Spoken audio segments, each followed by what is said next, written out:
Olá, meus amigos, minhas amigas, meus irmãos, minhas irmãs. Que a paz de Deus e de Jesus esteja sempre em vossos lares e principalmente em vossos corações. É aí onde é o maior templo que nós podemos erigir a Deus e a Jesus para venerá-los, para cultuá-los, para adorá-los, para amá-los. É no nosso coração, na sede do sentimento, como os antigos costumavam acreditar, que é o maior e mais bonito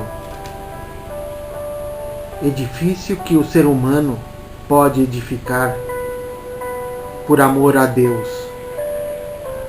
E uma reforma íntima o mantém sempre limpo, arejado, florido e belo, com a atmosfera perfeita para que nós possamos amá-lo e seguir o exemplo para se chegar a Deus dado por nosso Mestre Jesus. A mensagem de hoje é com respeito ao ano novo, a 2021, que já está nas nossas portas. E para iniciar essa postagem, eu gostaria de ler alguns trechos do Velho e do Novo Testamento sobre o tema que nós vamos abordar no dia de hoje, vamos discorrer no dia de hoje, e que eu espero que sirva de meditação para esse novo ano que se aproxima, tendo como exemplo esse ano que passou e que está passando, de 2020, e que tem uma característica toda especial no sentido de sociedade humana e de religiosidade. Mas eu, quando estiver com medo, confiarei em ti. Salmos 56, 3. Tu te aproximaste quando a ti clamei, e disseste: não tenha medo. Lamentações 3, 57. Não fui eu que ordenei a você? Seja forte e corajoso. Não se apavore nem desanime, pois o Senhor, o seu Deus, estará com você por onde você andar. Josué 1, 9. Não andem ansiosos por coisa alguma, mas em tudo, pela oração e súplicas, e com ação de graças, apresentem seus pedidos a Deus, e a paz de Deus, que excede todo o entendimento, guardará o coração e a mente de vocês em Cristo Jesus. Carta de Paulo aos Filipenses 4, 6 a 7. O próprio Senhor irá à sua frente e estará com você. Ele nunca o deixará, nunca o abandonará. Não tenha medo, não desanime. Deuteronômio 31, 8. Jesus estava na popa, dormindo com a cabeça sobre um travesseiro. Os discípulos o acordaram e clamaram: Mestre, não te importas que morramos? Ele se levantou, repreendeu o vento e disse ao mar: Aquiete-se, acalme-se. O vento se aquietou e fez-se completa bonança. Então perguntou aos seus discípulos: Por que vocês estão com tanto medo? Ainda não têm fé? Marcos 4, 38 a 40. Deixo a paz a vocês. A minha paz dou a vocês. Não a dou como o mundo a dá. Não se perturbe o seu coração, nem tenham medo. João, capítulo 14, 27. Não tenham medo, pois Jesus ainda está no timão desta grande nave chamada Terra. Lembremos dos primeiros mártires, que enfrentavam as feras e os gladiadores e todos os tipos de suplícios, pois guardavam dentro do coração a simples promessa que haviam ouvido de pessoas que haviam convivido com um profeta da longínqua Galileia, que haviam ensinado para eles que Deus é acima de tudo amor, que Deus é Pai, e que havia mostrado para eles de que o que mais a humanidade teme não existe, pois o cristão acredita na vida após a morte. E Jesus demonstrou isso pessoalmente com os seus discípulos, quando, cumprindo as profecias e cumprindo a própria promessa que ele fez, ficou com eles longo tempo após a crucificação. Então o cristianismo aboliu o maior medo que ainda assola a humanidade, a morte. Então do que nós podemos ter medo, meus queridos irmãos? Do que nós podemos duvidar? Pois somos cristãos e acreditamos nas promessas e nas verdades daquele que disse que é o caminho, que é a verdade e a vida. Jesus é a verdade. Todo o seu ensinamento, então, é a verdade que nós devemos nos apoiar para enfrentar os nossos medos, para enfrentar os nossos dias. Lembremos de Pedro, que ao chamado de Jesus caminhou corajosamente sobre a água, mas devido ao medo começou a afundar. Meus irmãos, essa passagem não tem um profundo simbolismo para todos nós cristãos dos dias de hoje? Pois essa água representa os nossos medos, que as nossas dúvidas, e começamos a afundar no medo do porvir, no medo do que será o amanhã ainda, que nem chegou. E assim como Jesus fez com Pedro, constantemente ele nos ergue desse oceano de dúvidas que nós mesmos produzimos. Pois não temos o que ter medo, temos que ter a fé que Jesus nos ensinou e nos legou, a fé que os mártires provaram e testemunharam, a fé e a coragem que os discípulos e os primeiros cristãos enfrentavam para propagar o Evangelho salvador e consolador de Jesus. O que dizer de Estevão, o primeiro mártir do cristianismo, um jovem que simplesmente arrebatado com o que Jesus ensinava, começou independentemente a pregar no templo, pregar nas áreas livres da antiga Jerusalém, arrebatado por toda aquela verdade, por toda aquela boa nova que libertava as pessoas do medo.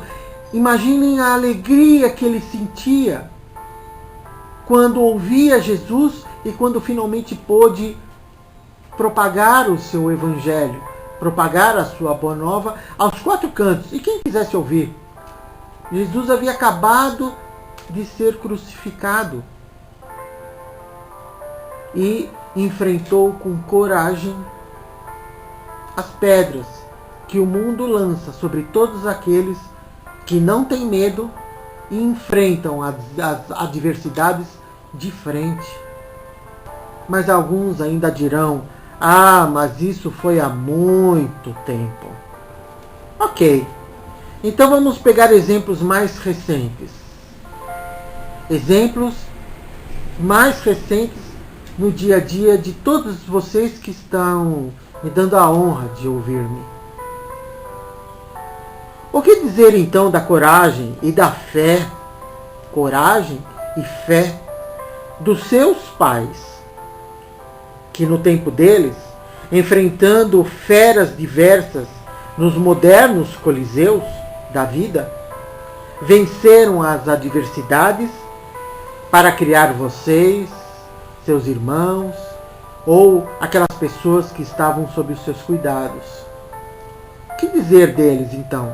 Desses mártires próximos de nós, que sacrificaram a sua vida, sacrificaram seus sonhos para nos criar, para nos dar a vida e nos criar, colocando-nos no caminho do bom cristão. O que falar deles? Também não se enquadram nessa coragem e nessa fé que estamos descrevendo? Lembrem-se das adversidades que eles passavam e muitas vezes não contavam, não falavam para nós pequenos, suportavam calados e firmes, confiantes e com fé em Deus de que o amanhã seria melhor.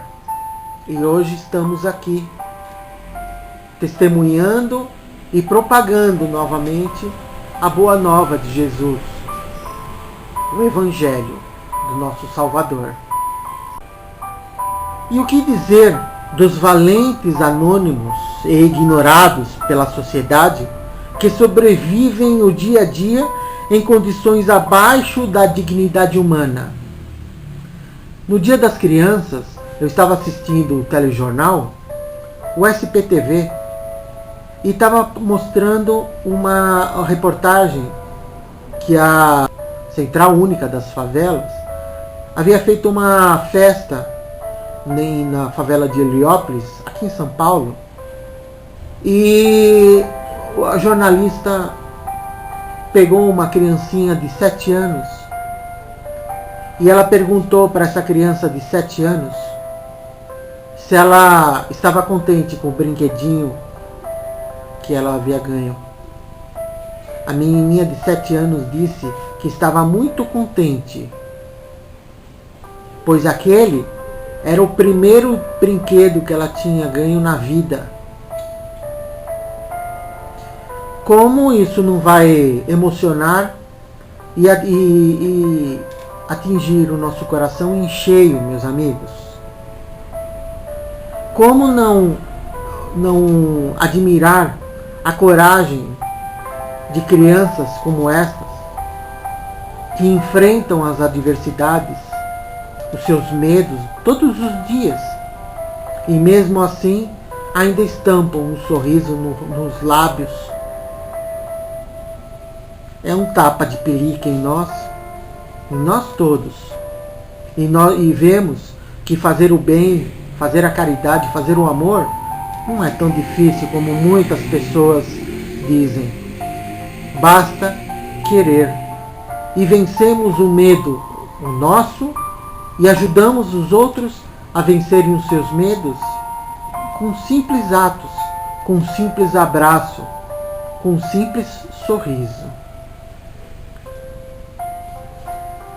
E o que dizer dos novos mártires da fé e os mártires de defesa da humanidade moderna, que se expõem dia a dia para proteger aqueles que não têm voz, aqueles que não são ouvidos, aqueles ignorados? Quantas vezes nós ouvimos nos telejornais, nos jornais e nas mídias, aquelas pessoas que tombaram pela fé naquilo que eles acreditavam, no ser humano, nos direitos do ser humano, para que eles pudessem ter o direito de cidadão. E acabaram muitos tombando por isso. Eles enfrentam o medo todos os dias para ajudar o próximo. O próximo, aquele que Jesus ensinou Aqueles que muitas vezes nós queremos distância e ignoramos. Passamos por cima. Não temos nem a delicadeza de parar e desejar a Ele paz e que Deus o guarde. Meus amigos, o medo corrói a alma, corrói as fibras do ser humano e nos expõe a uma situação muito delicada. Pois quando permitimos que o medo vença, a fé é corroída em suas bases mais profundas e a esperança desaparece. E Jesus mostrou para nós, e os evangelhos mostraram para nós, e para nós cristãos espíritas, no Evangelho segundo o Espiritismo, aprendemos a importância da caridade e a importância do amor ao próximo, pois é com esperança no futuro que a caridade sobrevive e faz as suas obras, atenuando as aflições e os medos daqueles nossos irmãos que se multiplicam na face da terra. Ninguém é tão pobre que não pode doar um pouco de si, seja dinheiro, seja uma palavra de conforto, seja na propagação do Evangelho de Jesus ao próximo. Jesus mostrou no templo que aquela doação da viúva suplantava em muito aquelas toneladas de ouro ou animais que eram sacrificados, pois ela deu aquilo que iria fazer falta para ela. Ela venceu o medo do amanhã e deu aquilo que faltava para ela. É a parábola do óbolo da viúva.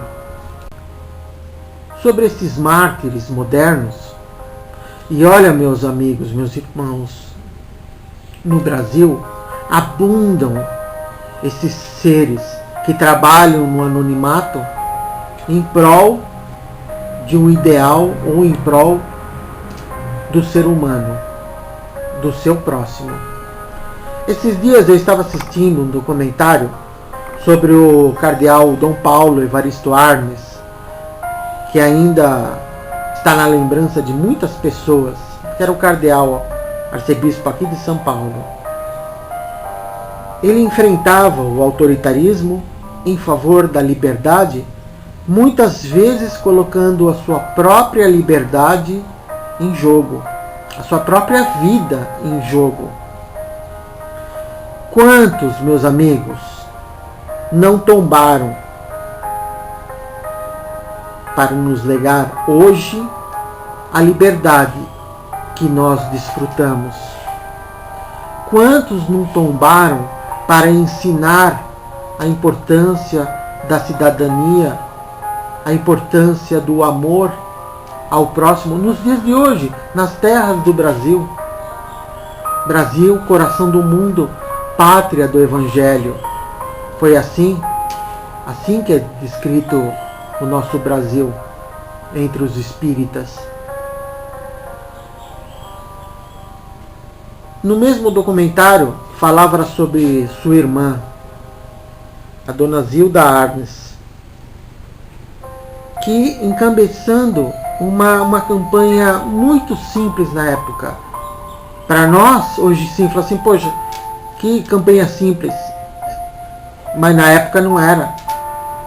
Na época revolucionou a saúde infantil brasileira, quando ela e mais algumas colaboradoras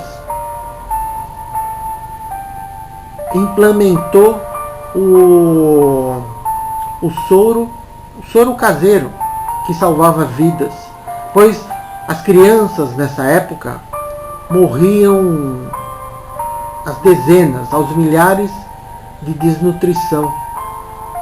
e de diarreia. E ela ensinava a fazer esse soro caseiro e distribuía para as mães levarem para suas casas uma colherinha dupla, que numa ponta era para o sal e a outra ponta era para o açúcar. E junto com essa colherinha também era doado açúcar e sal, para que elas pudessem fazer em suas casas e dar aos seus filhinhos. E acompanhavam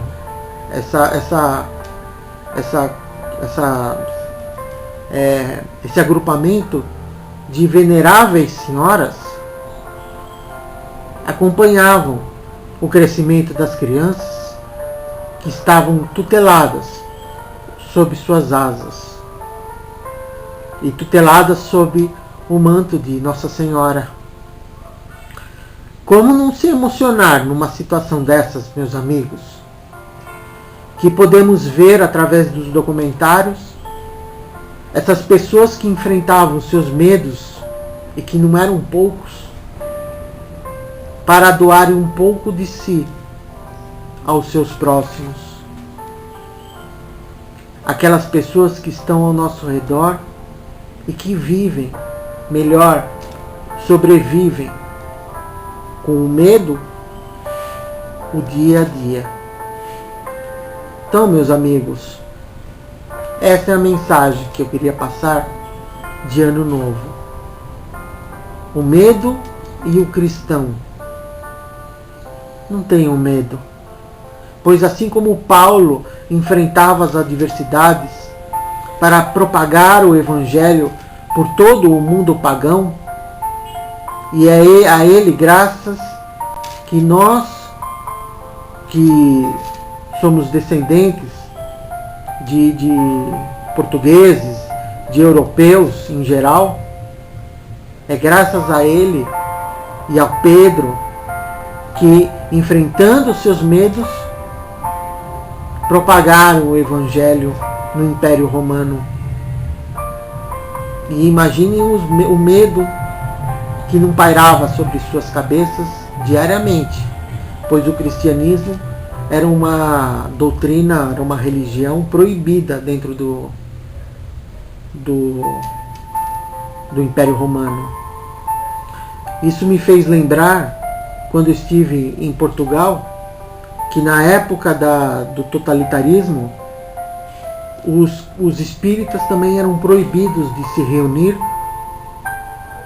sob acusações e prisão. Então, ao exemplo do cristianismo nascente, os espíritas também se reuniam em segredo, em locais secretos, para poder celebrar a memória de nosso Salvador, celebrar a memória de Jesus, o nosso Mestre Divino. Então vejam, meus irmãos, que o medo é o grande cadinho que purifica a nós, enquanto seres humanos, testa a nossa fé para ver se estamos prontos, como Jesus advertiu os seus apóstolos quando acalmou a tempestade. Por isso é importante, meus irmãos, meus amigos, a reforma íntima. A reforma íntima nada mais é do que purificar o maior e mais lindo templo que existe sobre a face da terra, para reverenciar a Deus e a Jesus. É o nosso coração.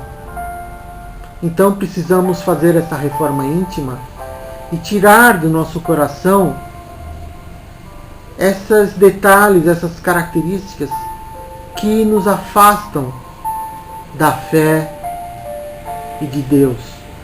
O medo, a dúvida, a intolerância, a discriminação, o ódio, o egoísmo, a arrogância.